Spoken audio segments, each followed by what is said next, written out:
uh, biological classification. This chapter is for class 11th and NEET. इसमें जो हमारा पहला टॉपिक है that is known as five kingdom classification. Aristotle was the first scientist जिन्होंने who has divided classified all the organisms into two kingdoms, that is kingdom Plantae and kingdom Animalia, on the basis of their morphological यानी कि external characters, जिसको हम morphological classification भी कहते हैं. ये Plantae और एनिमेलिया दो किंगडम्स है. प्लांटी को डिवाइड किया था इनटू थ्री ग्रुप्स एरिस्टोटल ने, that is trees, tall, shrubs which are small, herbs very small. इस क्लासिफिकेशन को हम कहते हैं morphological classification which is based on the external characters.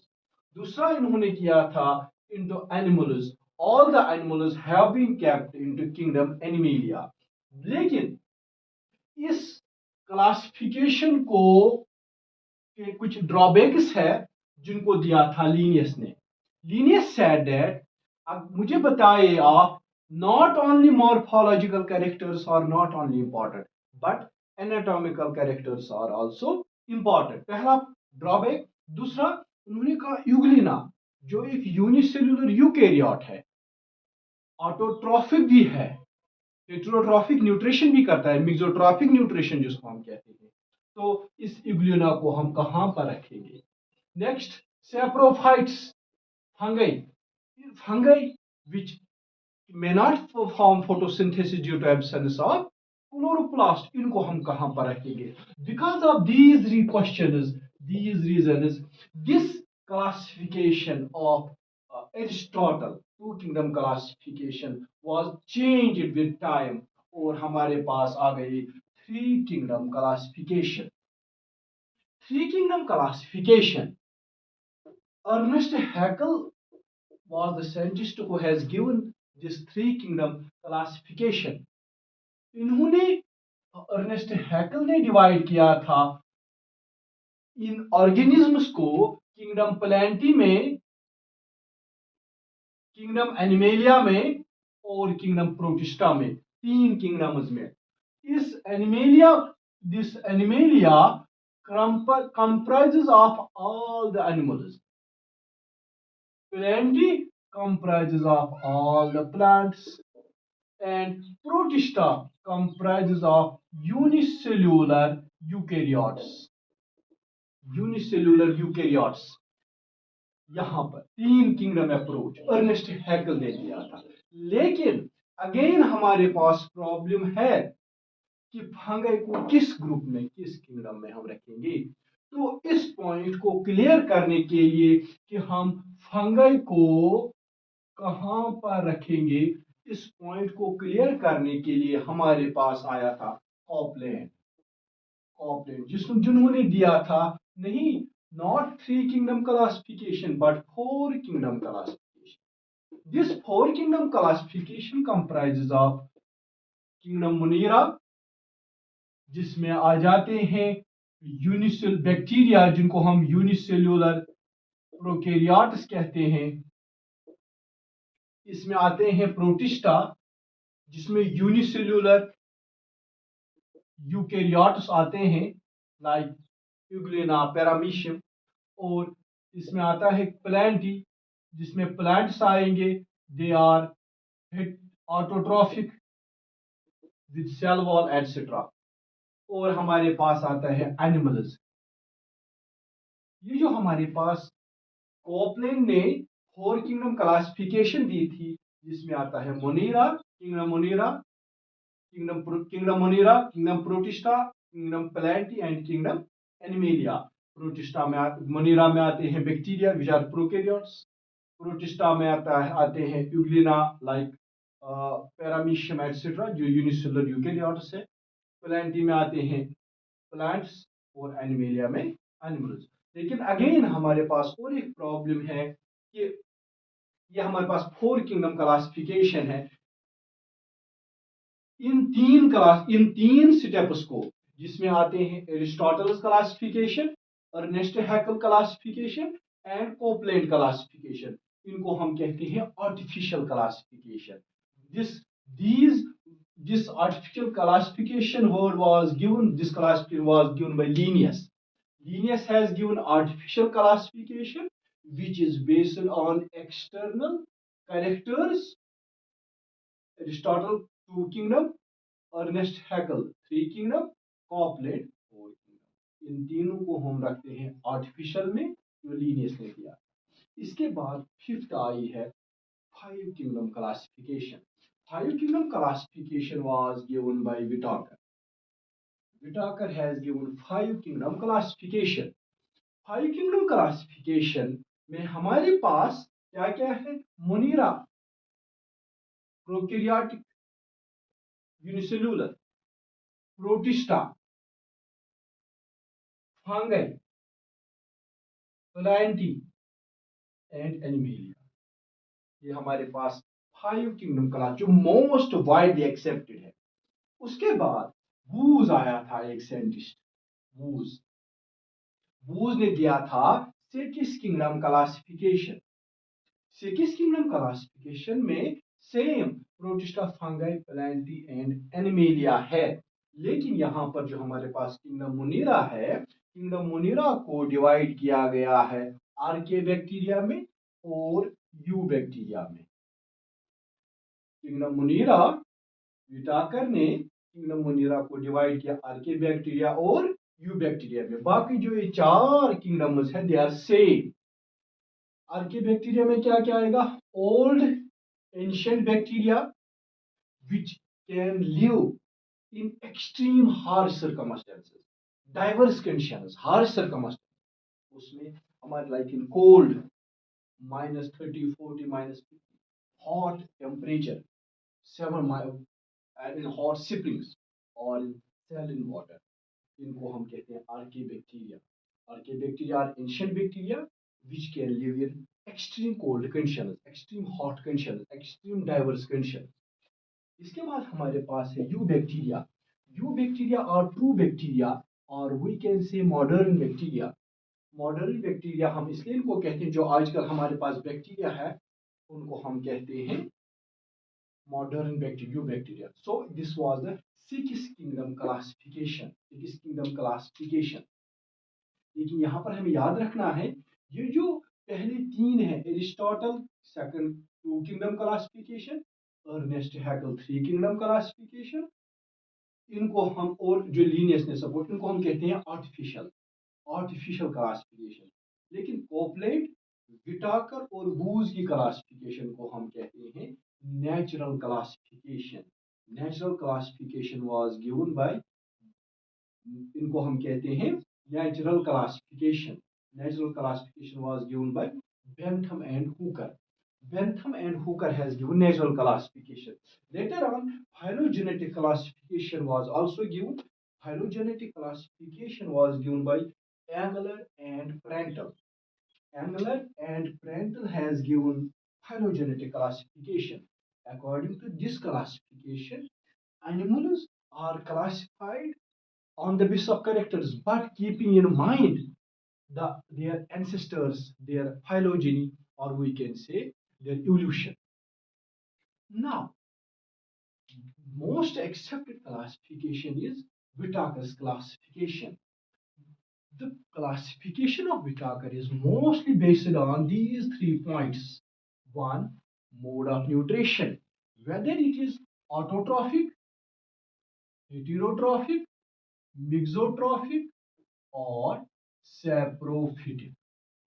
तो हमारे पास यहाँ पर पॉइंट है, मोड ऑफ न्यूट्रिशन की जब हम बात करते हैं तो हमें ये याद रखना है, मोड ऑफ न्यूट्रिशन में जो है whether an organism is autotrophic, heterotrophic, mixotrophic और सैप्रोफिटिक। दूसरा पॉइंट है हमारे पास कॉम्प्लेक्सिटी ऑफ ऑर्गेनिज्म, जो बेसिक बेसिक कैरेक्टर है, क्या ये ऑर्गेनिज्म यूनिसेल्युलर है या दिस ऑर्गेनिज्म इज मल्टीसेल्युलर। और उसके बाद है हमारे पास कॉम्प्लेक्सिटी ऑफ द सेल, क्या ये प्रोकैरियोट है या eukaryote. This was the basics of five kingdom classification, on the basis of which these organisms in the world have been classified into different kingdoms. That means mode of nutrition, autotrophic, heterotrophic, saprophytic, complexity of organisms, whether they are unicellular or multicellular, or complexity of cell, whether they are prokaryotic or eukaryotic. Now, these are the main characters on the basis of which all the five kingdoms have been classified. Kingdom Monera, Kingdom Protista, Kingdom Plantae, Kingdom Fungi, and Kingdom Animalia. These are the five kingdoms. The first character is cell wall. Cell. First character is cell. Kingdom Monera, one cell thick. Protista, single cell. Plantae, multicellular. Fungi, multicellular. And animalia multicellular. दूसरा character जो हमारे पास है that is nucleus. Monera nucleus absent, they have nucleoid. Protista present, Plantae present, fungi present and animalia present. The third character is organelle. In case of Monera, organelle are absent. Protista present, Plantae present, fungi present, Animalia present. Now, cell wall. Cell wall in case of Monera bacteria, they have the cell wall which is made up of peptidoglycan. Peptidoglycan. In case of Protista, cell wall is present only in some cases.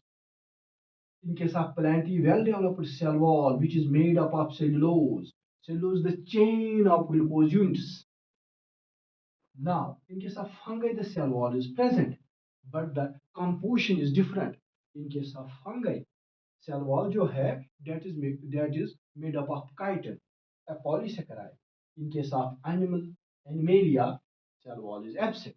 Now, the last point, that is nutrition. In the Monera, they are autotrophic, heterotrophic, and saprophytic. Protista, they are autotrophic, heterotrophic, parasitic, and saprophytic. Plantae, they are autotrophs.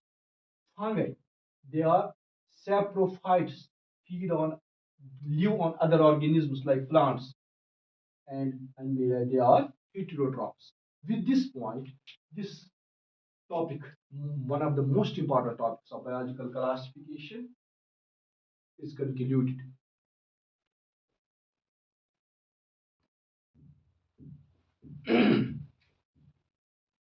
Kingdom Munira, हमारा जो topic है that is kingdom Munira. Kingdom Munira comprises of bacteria. These bacteria, they are prokaryotic, that is they don't have well developed nucleus.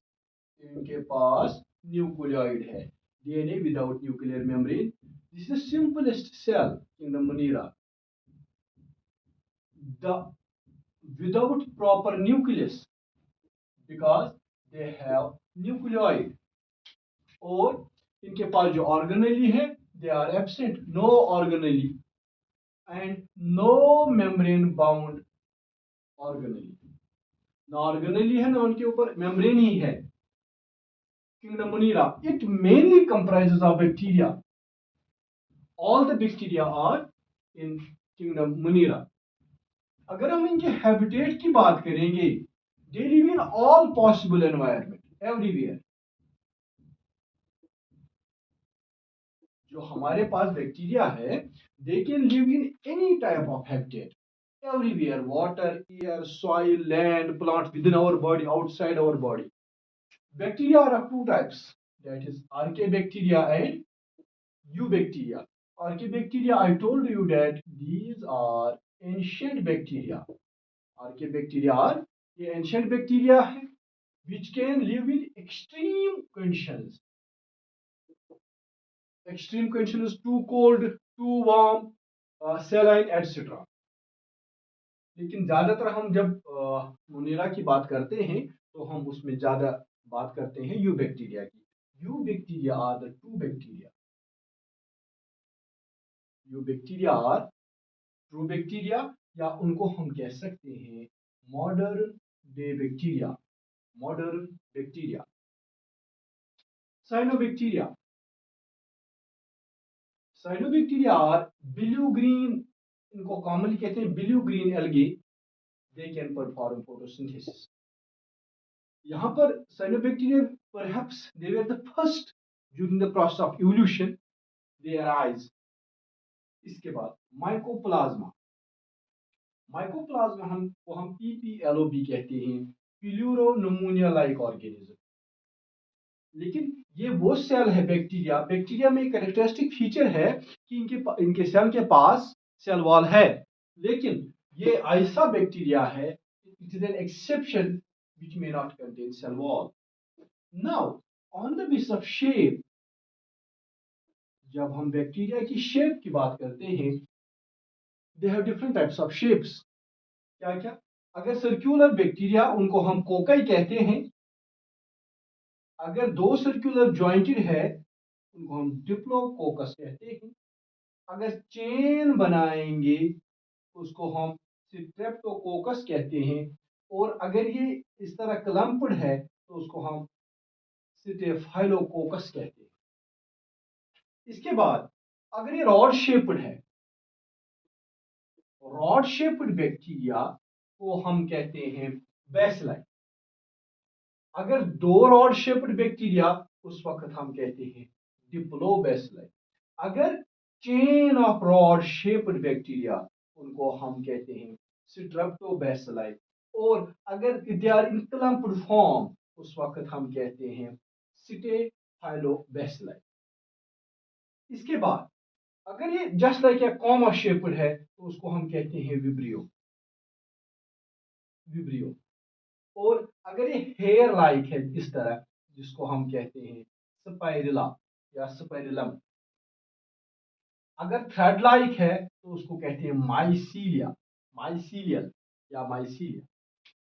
इसके बाद हमारे पास है ये जो बैक्टीरिया है, इसमें इन बैक्टीरिया के पास लोकोमोटरी ऑर्गन्स जो है, दे मे प्रेजेंट और they may be absent.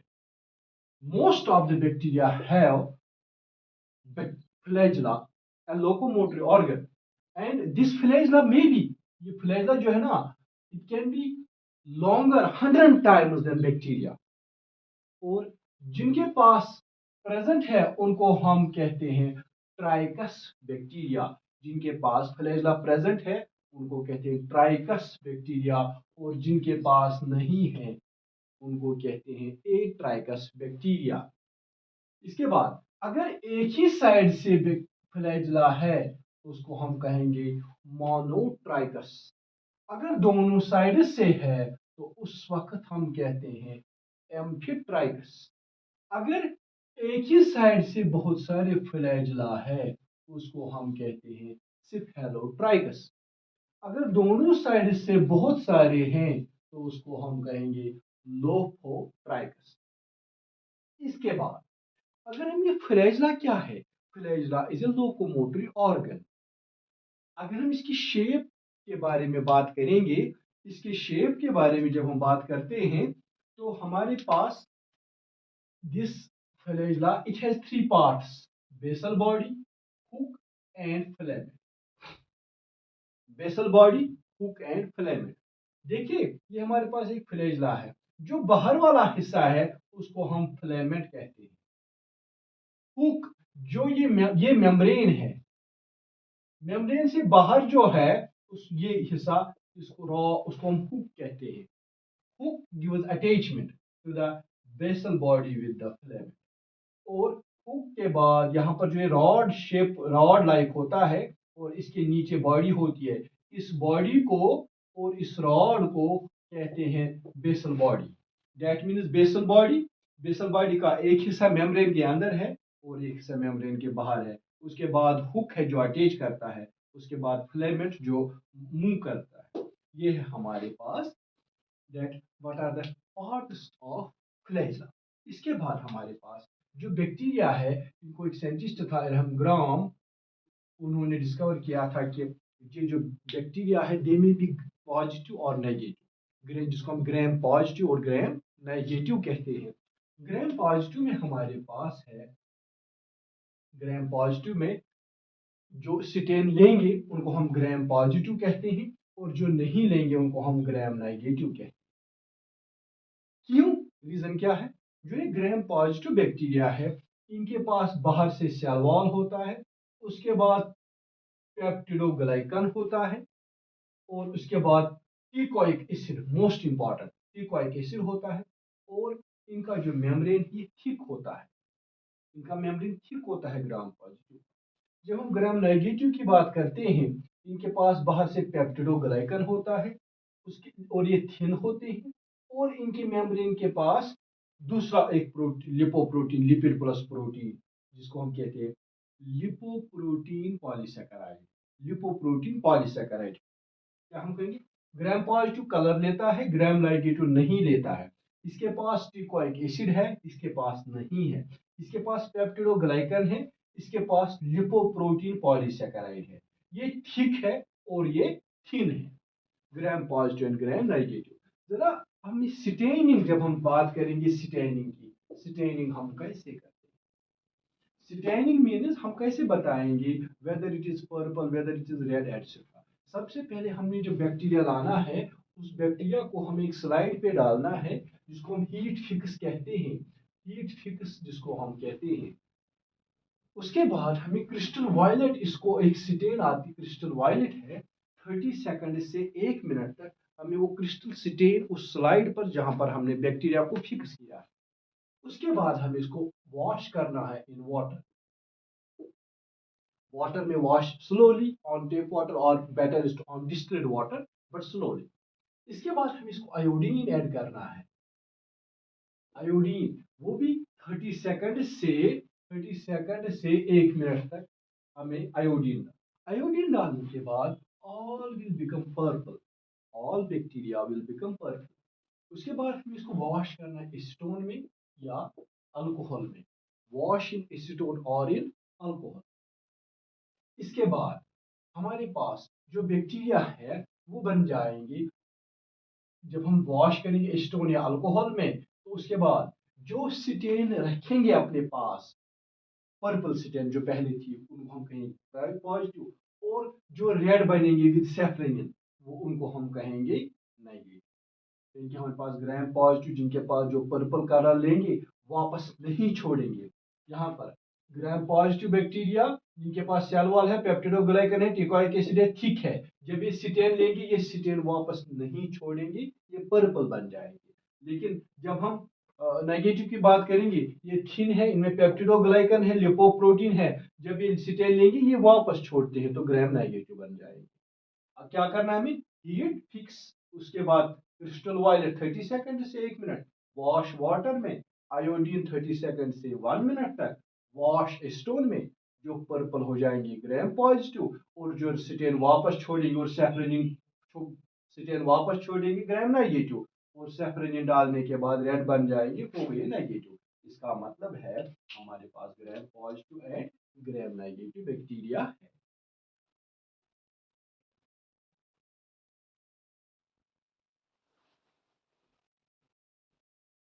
Respiration in bacteria. We know that bacteria are the most diverse organisms which can live in all habitats. जब हम इनके रेस्पिरेशन के बारे में बात करते हैं, bacteria they can respire by aerobic respiration as well as by anaerobic respiration। जब हम एरोबिक रेस्पिरेशन की बात करते हैं, that means oxygen is necessary for the process. जब ये एरोबिक रेस्पिरेशन करते हैं, एरोबिक रेस्पिरेशन के कुछ स्टेप्स हैं। सबसे पहला glycolysis, we do not require oxygen and, और ये कहां पर होता है? साइटोप्लाज्म में। इसके बाद जब ये ब्रेक होता है one glucose molecule, it produces two pyruvic acid. Same process जो हायर ऑर्गेनिजम्स है लाइक ह्यूमंस, उनमें भी एक ग्लूकोज मॉलिक्यूल जब ब्रेक होता है तो वो प्रोड्यूस करता है two pyruvic acid molecules. But this setup is the anaerobic setup, यहाँ पर हमें अभी ऑक्सीजन की जरूरत नहीं है। इसके बाद इसके बाद जब क्रेबस साइकिल स्टार्ट होता है, क्रेबस साइकिल इनमें साइटोप्लाज्म में होता है, क्योंकि इनके पास, बैक्टीरिया के पास ऑर्गेनेली है ही नहीं, माइटोकॉन्ड्रिया है ही नहीं, तो ये इट ऑकर्स इन साइटोप्लाज्म, ये हमें याद रखना। Electron transport chain occurs in plasma membrane, और oxidative phosphorylation again in plasma membrane. So cytoplasm में होता है ग्लाइकोलिसिस और पायरुविक एसिड प्रोड्यूस होता है। क्रेबस साइकिल भी साइटोप्लाज्म में ही है, इलेक्ट्रॉन ट्रांसपोर्ट चेन और ऑक्सीडेटिव फॉस्फोराइलेशन इन प्लाज्मा मेम्ब्रेन। लेकिन इनके पास एक ऑर्गेनेली है, एक पार्ट है, वो कैन से ऑर्गेनेली, जिसको हम कहते हैं mesosome. Actually mesosome is an invagination of their membrane, plasma membrane, और ये mesosome acts as mitochondria. That means it helps in aerobic respiration. हमारे पास कुछ टर्म्स है।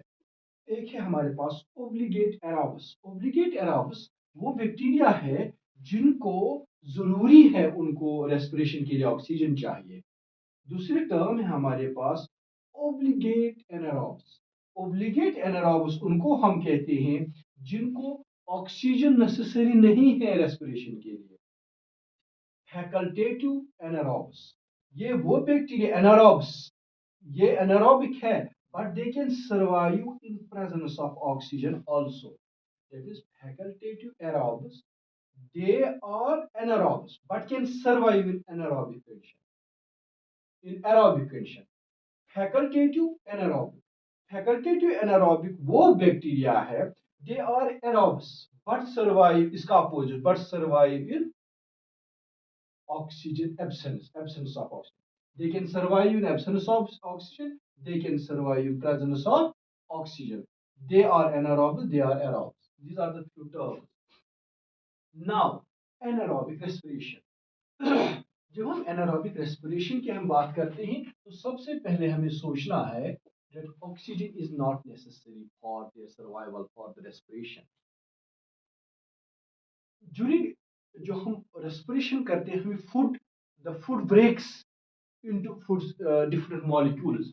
इसमें हमारे पास एक है fermentation.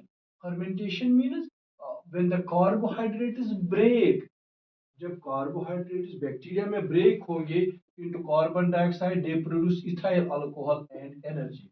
But this is an anaerobic process, less amount of energy, only two glucose molecules are produced, alcohol is produced, जिसको हम कहते हैं फर्मेंटेशन।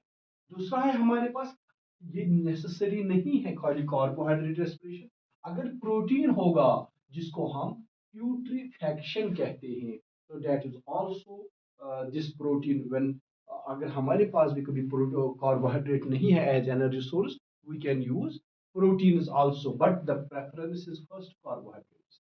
अगर और कोई ऑर्गेनिक मटेरियल है, उसको भी डिके किया जाता है and energy is being produced. The main difference is that aerobic oxygen is necessary, oxygen is not necessary, it occurs in cytoplasm, plasma membrane, etc. It occurs within the cytoplasm, और इसमें oxygen की हमें जरूरत नहीं है, fermentation है etcetera. इसके बाद हमारे पास है रिप्रोडक्शन इन बैक्टीरिया। जब हम बैक्टीरिया की रिप्रोडक्शन की बात करते हैं, reproduction is one of the fundamental processes of all the organisms, whether bacteria, whether humans, whether animals, and to continue one's own life। तो जब हम रिप्रोडक्शन की बात करते हैं, इनके पास एसेक्सुअल रिप्रोडक्शन भी है और सेक्सुअल रिप्रोडक्शन भी है। During asexual reproduction, gametes are not produced. Only one parent, only one parent, uniparental जिसको हम कहते हैं, only one parent, uniparental। लेकिन इसका जो asexual और sexual का जो main one of the fundamental difference जो है, during asexual reproduction characters are not exchanged, characters are not exchanged। लेकिन सेक्सुअल रिप्रोडक्शन में characters of two, whether male and female, or we can say two organisms, they combine and produce a product. That is the big difference, and it plays an important role in the process of evolution. और इसमें जो हम anaerobic asexual reproduction की बात करें, सबसे पहले हमारे पास इनमें binary fission most develop, most जो मोस्ट हम देखते हैं। बाइनरी फिशन में क्या होता है, एक bacteria, one bacteria divides into two. First cytoplasm and then nucleus divides. First nucleus divides, sorry, then cytoplasm divides, and it is known as binary fission. इसके बाद हमारे पास है biding. Biding means some bacteria produce small bud like structure on outer side, but it is rare in bacteria, बहुत ही कम पाया जाता है। दूसरा हमारे पास sexual reproduction, that the characters get exchange. Sexual reproduction की जब हम बात करते हैं, इसमें सबसे पहला हमारे पास है ट्रांसफॉर्मेशन। ट्रांसफॉर्मेशन जो ये मैकेनिज्म दिया था, it was given bye Griffith ने दिया था। इसमें क्या होता है, genetic material of one organism is passed to another organism, from one bacteria is passed to another bacteria, इसको हम कहते हैं ट्रांसफॉर्मेशन। दूसरा है हमारे पास transduction. Transduction was given by Zinder and Lederberg. Zinder and Liederberg, two scientists, they have given the mechanism of transduction. इसमें क्या होता है, again genetic material is transferred, लेकिन यहाँ पर by the use of bacteriophage, यहाँ पर बैक्टीरियोफेज के जरिए हम ट्रांसडक्शन में करते हैं जेनेटिक मटेरियल ट्रांसफर, लेकिन और ट्रांसफॉर्मेशन में direct through sex play etcetera transfer होता है जेनेटिक मटेरियल। दो, तीसरा है हमारे पास जिसको हम कहते हैं कंजुगेशन। वी नो दैट कि बैक्टीरिया के पास अंदर प्लाज्मिड होता है। This plasmid is an extra chromosome, लेकिन इस प्लाज्मिड के पास एक जीन होता है जिसको हम कहते हैं एफ जीन और फर्टिलिटी जीन, लेकिन ये सारे बैक्टीरिया के पास प्लाज्मिड नहीं होता है। जिनके पास होगा उनको हम कहते हैं पॉजिटिव स्ट्रेन, और जिनके पास नहीं है उनको हम कहते हैं negative strain. Positive strain and negative strain. जो पॉजिटिव स्ट्रेन है, अगर वो जीन फर्टिलिटी जीन प्लाज्म दूसरे को देगा जो नेगेटिव है, तो ये फिर बन जाएगा पॉजिटिव, ये बन जाएगा नेगेटिव, इसको हम कहते हैं कंजुगेशन। लेकिन इट इज नॉट नेसेसरी कि ये बन जाएगा नेगेटिव, ये पॉजिटिव है तो बाद में नेगेटिव बनेगा, ये नेगेटिव ये पॉजिटिव। ऐसा भी हो सकता है कि जो बैक्टीरिया है, अगर ये इसके पास एक प्लाज्मिड है, अगर इसने पहले ही अपने प्लाज्मिड को डिवाइड किया है, तो ये इसको एक देगा, एक अपने पास रख सकता है। उससे क्या होगा, दोनों बोथ विल बिकम पॉजिटिव। ठीक है, both the situations are correct. This is known as conjugation. Next है हमारे पास mode of nutrition। जब हम mode of nutrition, food is the one of the fundamental characters. All the organisms in the world require food, nutrition to survive. पहला है हमारे पास bacteria की, जब हम बात करते हैं autotrophs. Autotrophs are those which manufacture their food by themselves।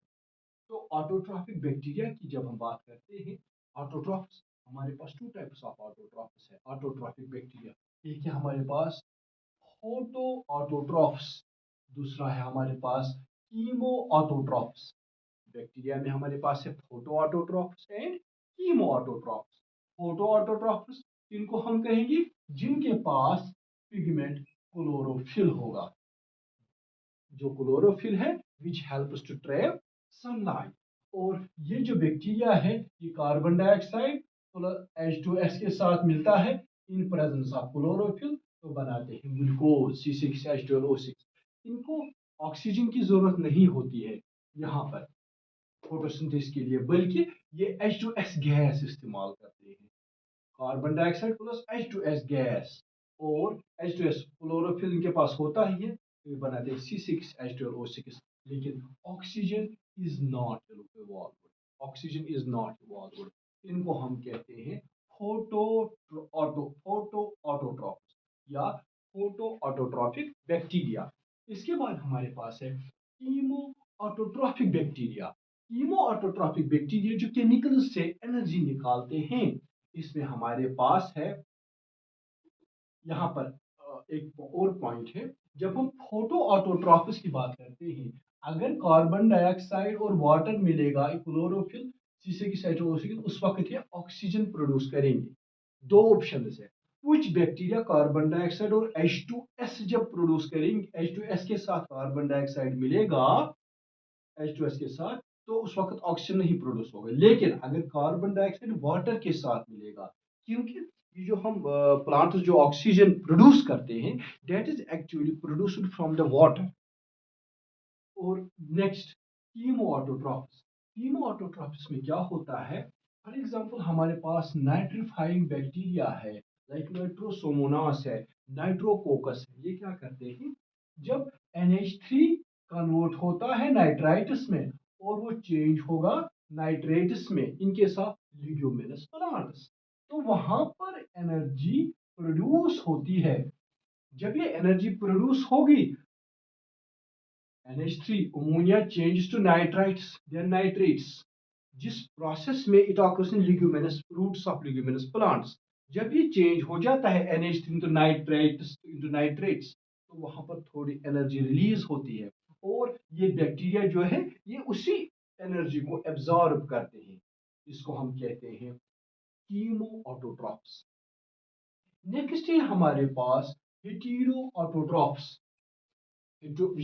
which organisms, bacteria which live on other body. For example, हमारे पास सबसे पहला है saprotrophs. Saprotrophs are the bacteria which live on dead decaying material. Dead and decaying material. For example, Clostridium, dead and decaying material. इसके बाद हमारा दूसरा है symbiotic bacteria. वो bacteria which can live on other body और other organisms. और लेकिन दोनों को फायदा है, दोनों को, for example rhizobium. Rhizobium leguminous plants के रूट्स में रहता है, तो वहां पर लिग्यूमिनस प्लांट्स के रूट्स में रहता है, तो वहां पर एक इसको स्पेस मिलती है, फूड मिलता है, लेकिन ये वापस उसको नाइट्रोजन फिक्सेशन में हेल्प करता है। इसके बाद हमारे पास parasitic bacteria. Parasitic bacteria which live on other organisms, live on them, take food and cause problem, cause disease. For example, हम में salmonella typhi जो टाइफाइड करता है हमें, ठीक है। तो यहाँ पर live on other parasitic host bacteria, they live on host, take the food, take the space, habitat, but indirect they also create problem or cause disease and death. इसके बाद हमारे पास है नेक्स्ट, जिसको हम कहते हैं साइनोबैक्टीरिया। साइनोबैक्टीरिया जिनको हम कहते हैं ब्लू ग्रीन अलगी। इवोल्यूशन की जब हम बात करते हैं, cyanobacteria were the first organisms on the world evolution में। और उस वक्त ऑक्सीजन भी नहीं था, that is why they used water and some pigments and they were anaerobic. Cyanobacteria were anaerobic. They are unicellular, filamentous, colonial. इनके पास nitrogen पर एक काम करते हैं, इनके पास एक स्पेसिफिक एंजाइम है जिसको हम कहते हैं नाइट्रोजिनेज एंजाइम। और इनके पास कुछ स्पेशल सेल्स है लाइक हेटेरोसिस्ट।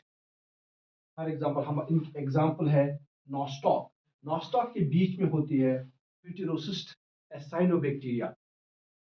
अगर हम इन साइनोबैक्टीरिया की हम एक सेल की स्ट्रक्चर देखेंगे कि इनके अंदर क्या क्या होता है, हमें पता ही है अंदर एंडोप्लाज्म है,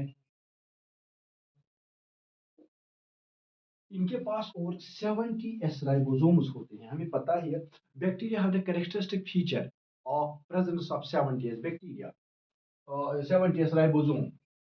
बाहर इनके पास एक लेयर होती है जिसको हम कहते हैं जेली लाइक, जो कैप्सूल जिसको हम कहते हैं, इसके बाद दूसरा पेप्टिडोग्लाइकन, जो पेप्टिडो प्रोटीन या पेप्टाइड्स और ग्लाइकोजन का बना होता है। अंदर थाइलेकोइड्स है which help in photosynthesis and presence of chlorophyll A and some pigments because these are photosynthetic, they perform photosynthesis. इसके बाद इसका लास्ट जो टॉपिक है उसका नाम है उसका नाम है साइनोबैक्टीरिया। साइनोबैक्टीरिया यहाँ से कंप्लीट हुआ है। जो हमारे पास है आर्के बैक्टीरिया, यहाँ पर ये गलत हुआ है, आर्के बैक्टीरिया। एक्टिन आर्कियोबैक्टीरिया जो है, आर्कियोबैक्टीरिया हम कहते हैं एंशिएंट बैक्टीरिया को। सबसे पहले एंशिएंट बैक्टीरिया, और इनका एक कैरेक्टरिस्टिक फीचर है, they can survive all habitats in saline water, in high temperature, we can say even at 30, 40, 50, 60, 70 degree high temperature, even in salt. And they can also live in these extreme conditions of methane. These archaebacteria, they have been classified into three groups. जो इनके पास पहला group है जिनको हम कहते हैं मिथेनोजेनस। मिथेनोजेनस वो वो आर्के बैक्टीरिया है which can live in methane. इनके क्या करते हैं, hydrogen plus carbon dioxide for methane CH4। they produce methane, they live in methane, they survive in methane, they produce methane from when hydrogen and carbon dioxide combine that forms CH4। these bacteria are known as methanogens।